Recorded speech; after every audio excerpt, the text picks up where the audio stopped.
The scream that came from the playroom that afternoon in their Malibu estate was the kind of sound that stops a parent's heart completely, and Marcus Whitmore dropped his phone mid-sentence during a conference call worth $30 million because nothing in that moment mattered except getting to his son. And when he burst through the door, what he saw made his blood turn to ice because there was his 4-year-old boy Ethan on the floor crying with blood smeared across his cheek and there. Golden Retriever Bailey standing right over him with her mouth near his face, and Marcus felt a rage he had never experienced before surge through his entire body as he shouted, "What did you do?" with a voice so loud it shook the walls, and Bailey jumped back looking confused and breathing fast with her tail tucked low and her eyes wide like she didn't understand what was happening. And Marcus grabbed his son, pulling him away from the dog while his wife Danielle came running in from the kitchen, asking what happened. "What's wrong? Oh my God, is that blood?" And Marcus was already pointing at Bailey, screaming that the dog bit him. "The dog attacked our son, look at his face." And Danielle's hands were shaking as she tried to examine Ethan's cheek where there were red marks and scratches and what looked like teeth impressions near his mouth. And Marcus was done thinking and done reasoning because all he could see was his child bleeding and a dog standing guilty in the corner. So he grabbed Bailey by the collar and dragged her to the laundry room and locked her inside and told Danielle to call the doctor and then call animal control because he wanted that dog gone by tonight. But let me take you back a few hours before any of this happened, because you need to understand who this family really was and what Bailey meant to them, because without that context nothing I'm about to tell you will make sense. So earlier that same morning in their oceanfront mansion, Marcus Whitmore was doing what he always did, which was working before the sun fully rose, because when you run a tech empire valued at $4 billion, your schedule doesn't care about breakfast or family time or anything that normal people take for granted. And his wife Danielle was in the kitchen trying to get Ethan ready for his day while also managing their 2-year-old daughter Sophie, who had just learned how to climb onto everything dangerous. And in the middle of all that chaos was Bailey, their 5-year-old golden retriever who had been part of their family since she was 8 weeks old. And Bailey wasn't just a pet, she was a member of the household who seemed to understand things that humans sometimes missed, and she followed Ethan everywhere like a shadow, watching him with those soft brown eyes and sleeping outside his bedroom door every single night without fail. And Danielle used to joke that Bailey was a better babysitter than any nanny they'd ever hired because the dog never took her eyes off those kids, not even for a second. And Marcus barely noticed any of this because Marcus was always on a call or in a meeting or flying somewhere for business. And he loved his family, he really did, but he had built his entire identity around success and achievement and being the man who never stopped working. So while Bailey sat loyally next to Ethan at breakfast, Marcus didn't even glance at the dog, and when Ethan said, "Daddy, watch Bailey do her trick," Marcus just nodded without looking and said, "That's great, buddy." And Danielle noticed, and it hurt her a little, but she had stopped saying anything about it years ago. That morning around 11, Danielle had to step out briefly because Sophie had a pediatrician appointment for her vaccines, and Marcus was supposed to be watching Ethan, but Marcus got pulled into an emergency call about a merger that was falling apart. So he told Ethan to play in the playroom and to stay where Bailey could see him because the dog was responsible enough, and besides it would only be 20 minutes. And Ethan was a good kid who usually listened, so Marcus didn't think twice before shutting his office door and getting lost in numbers and negotiations and the kind of stress that made him forget he even had children sometimes. And Bailey as always positioned herself in the doorway of the playroom watching Ethan build a tower with his blocks while occasionally glancing toward the office where Marcus was yelling about stock valuations, and everything was fine until it wasn't. Ethan had found a small rubber ball under the couch, one of Sophie's toys that must have rolled there weeks ago, and without thinking he put it in his mouth the way 4-year-olds do when they're curious and distracted, and the ball was just the right size to lodge in his throat when he accidentally inhaled while laughing at something Bailey did. And suddenly Ethan wasn't laughing anymore, he was trying to breathe and nothing was coming in. And he couldn't cough and he couldn't cry, and his little hands went to his throat while his face started to change color. And Bailey knew immediately that something was terribly wrong because dogs can sense distress in ways humans still don't fully understand, and she ran to him and started barking frantically, but Marcus had his office door closed and his noise-canceling headphones on, and the call was too important. And Bailey barked and barked, but no one came, so she did the only thing her instincts told her to do, and she started pawing at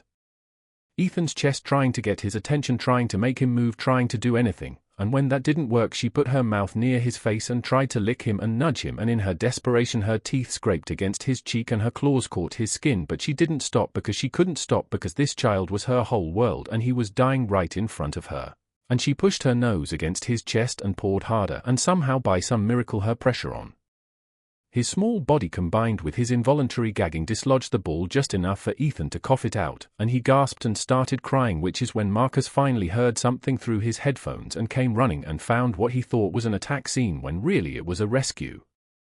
Now they were at the emergency room at Uckler Medical Center, and Marcus was pacing while Danielle held Ethan, who had been given something to calm him down, and the doctor on call was a woman named Dr. Patricia Reeves, who had been working pediatric emergencies for over 15 years and had seen every kind of injury parents could imagine. And Marcus was telling her that their dog attacked their son and that he wanted documentation for when he reported it and had the animal put down, and Dr. Reeves listened without interrupting while she examined Ethan's face carefully with a small light and a magnifying lens, and she noted the scratches and the marks near his mouth and the slight swelling on his cheek, and then she checked his throat and noticed some irritation and asked the nurse to bring a portable X-ray just to be safe, and Marcus kept talking about lawyers and liability and how he couldn't believe they had trusted that animal around their children. But Dr. Reeves had stopped listening because something wasn't adding up. She asked Danielle if Ethan had eaten anything unusual today, and Danielle said no, just his normal breakfast, and then she asked if Ethan had any allergies they knew about, and Danielle said no, nothing diagnosed, and then she asked a question that made both parents pause, which was, has Ethan ever choked on anything before? And Danielle's face changed slightly because she remembered a scare last year with a grape, but it resolved quickly, and she said yes, once maybe, and Dr. Reeves nodded slowly and asked Ethan in that gentle voice doctors use with children if he could tell her what happened before his face got hurt, and Ethan, who was still groggy, said Bailey was trying to help me because I couldn't breathe, and the room went completely silent. Dr. Reeves asked him to say more, and Ethan said there was a ball and it got stuck and Bailey pushed me and licked me, and then I could breathe again, and then Daddy came and yelled, and Marcus looked at his wife and his wife looked at him, and neither of them knew what to say. And Dr. Reeves pulled up the X-ray results, which showed irritation in Ethan's trachea consistent with a recent obstruction, and she pointed to the marks on his face and explained that these were not bite wounds, because bite wounds from a dog Ethan's size would show punctures and tearing and significant trauma, but what she was seeing were superficial scratches consistent with claws and pressure marks consistent with a snout pressing against skin, and she said, Mr. Whitmore, I've seen dog attacks on children and this is not what that looks like. This looks like an animal trying desperately to save a life. And Marcus felt his legs go weak. Dr. Reeves explained that silent choking in children is one of the most dangerous emergencies because, unlike dramatic choking where the child is coughing and gagging, a full obstruction means no air is moving at all, which means no sound, and a child can lose consciousness within 2 minutes and suffer brain damage within 4. And she said, based on what Ethan described and what the physical evidence shows, it appears that your dog recognized the emergency and intervened physically, and the scratches came from her efforts to stimulate him and dislodge the obstruction, and she looked Marcus directly in the eyes and said, if that dog hadn't done what she did, your son might not be here right now. Marcus had to sit down because his mind was racing through everything that had happened, and he was replaying the moment he burst through that door, and he remembered Bailey's eyes and how they didn't look aggressive, they looked terrified, and he remembered how she had backed away immediately when he yelled, which is not what an attacking dog does. And he remembered how she had been barking before he got there, probably trying to get his attention, probably trying to bring help, and he had ignored it because he was on a call, because the merger was more important, because he always thought the important things were the things that made money, and now he was sitting in a hospital room realizing he had almost killed the one family member who actually saved his son while he was too busy to notice his child was dying 20 feet away from his office. Danielle was crying quietly because she understood what this meant, and she kept saying, oh my God, Bailey, oh my God, and Marcus couldn't speak because the guilt was sitting on his chest like a weight he couldn't lift, and Dr. Reeves gave them a moment before saying that Ethan would be fine and they wanted to keep him for observation for a few hours just to make sure there was no swelling in his airway, and she recommended they follow up with their pediatrician about choking hazards and maybe take an infant CPR course. And then she said something Marcus would never forget, which was that animals often understand things we don't give them credit for, and sometimes the ones who love us most express that love in ways that look messy and desperate because real protection isn't always gentle.